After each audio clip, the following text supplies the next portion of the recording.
Emotional quotient. Kecerdasan emosi. Apa sih kecerdasan emosi itu? Jadi orang yang cerdas secara emosi adalah orang yang mampu dan kuasa untuk mengenali dan memahami emosinya. Ini yang pertama. Jadi paham emosinya. Jangan dikira ini mudah loh. Banyak orang yang tidak mengenali emosinya. Banyak orang yang marah tapi tidak tahu kalau dia marah atau tidak sadar kalau dia marah. Jadi, Mas mbok jangan marah gitu. Siapa yang marah? Itu kan namanya tidak sadar kalau dia marah. Jadi orang yang cerdas emosi itu bisa menjelaskan dirinya. Dia paham dirinya. Ini saya sedang marah ini. Saya sedang gembira ini. Saya sedang sedih ini. Kan banyak orang yang menyangkal emosinya sendiri. Wah, kamu jatuh cinta ya? Enggak, katanya siapa. Tapi tiap hari stalking, lihat Facebooknya, lihat. Jadi paham emosinya dan bisa menggunakannya secara pas.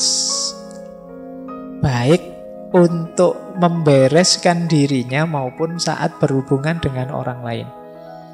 Ini namanya cerdas secara emosi.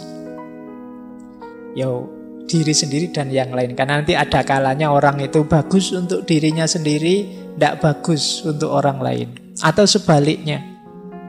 Bagus untuk orang lain, tidak bagus untuk dirinya sendiri. Kalau dalam etika filsafat itu orang yang bagus untuk dirinya sendiri tapi buruk untuk yang lain namanya orang egois.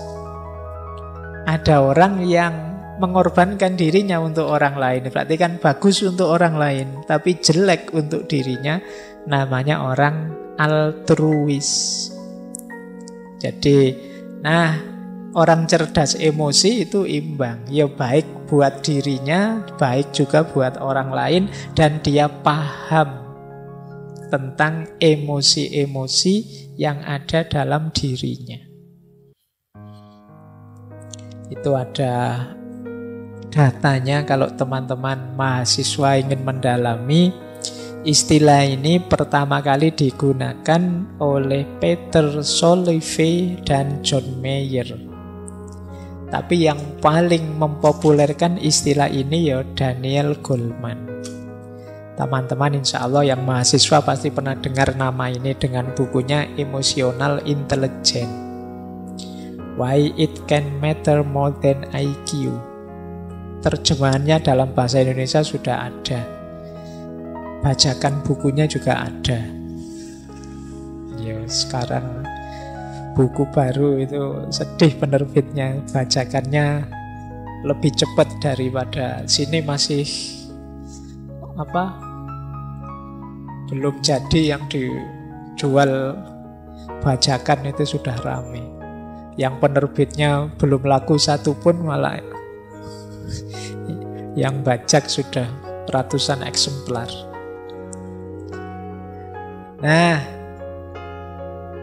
Tempatnya di mana kecerdasan emosi kalau pakai teori neuroscience posisi otak?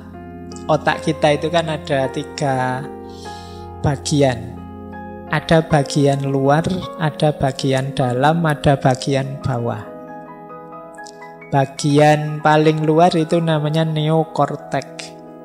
Di situ tempatnya mikir, merenung, refleksi.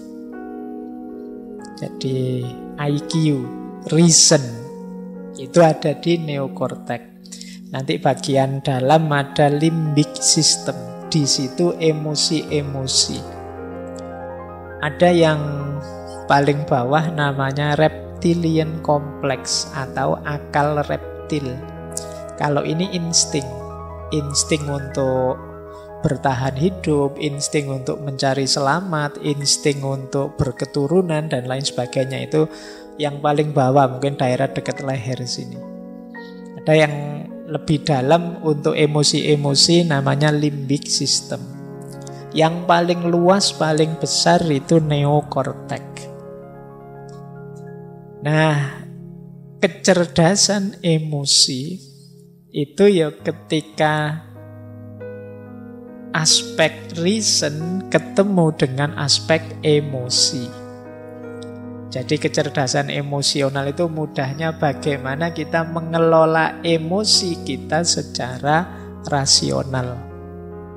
Jadi dia adalah persilangan antara reason dan emotion. Jadi berarti ya reasonnya juga dipakai dalam rangka mengendalikan emosi. Makanya ada yang bilang kecerdasan emosi itu dari subconscious menuju conscious, dari bawah sadar menuju sadar. Jadi emosi bawah sadar itu kan emosi yang otomatis keluar dari diri kita. Ini kalau tidak dikendalikan oleh reason, oleh unsur neokortek tadi, ya kadang-kadang meleset tadi. Seperti Genghis Khan tadi, dia karena tidak mikir dulu ini kenapa sih elang ini yang biasanya patuh, biasanya jadi pembantu kok malah ngerusak, ada unsur apa. Yang dia mendahulukan subconsciousnya, dorongan dalam diri, dorongan kemarahannya, ya akhirnya menemukan kemalangan karena dia tidak berpikir panjang. Jadi kecerdasan emosi itu bagaimana dorongan bawah sadar kita kendalikan secara sadar. Emosi-emosi yang muncul dalam diri kita, kita kelola secara pas, secara sadar. Inilah kecerdasan emosi. Ini untuk yang ini silahkan nanti yang ingin belajar neuroscience tentang konstruksi akal kita.